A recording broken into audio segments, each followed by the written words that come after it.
Dialog privind Găgăuzia.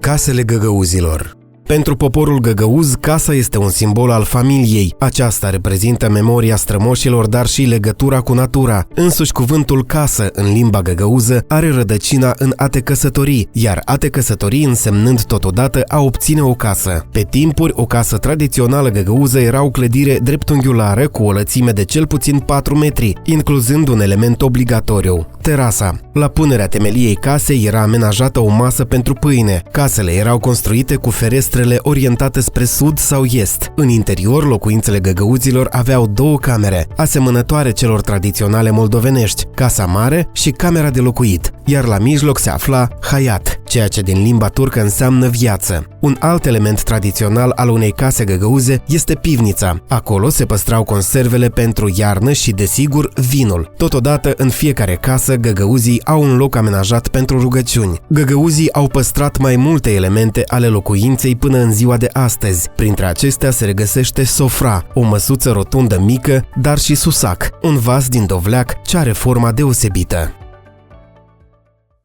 Dialog privind Găgăuzia.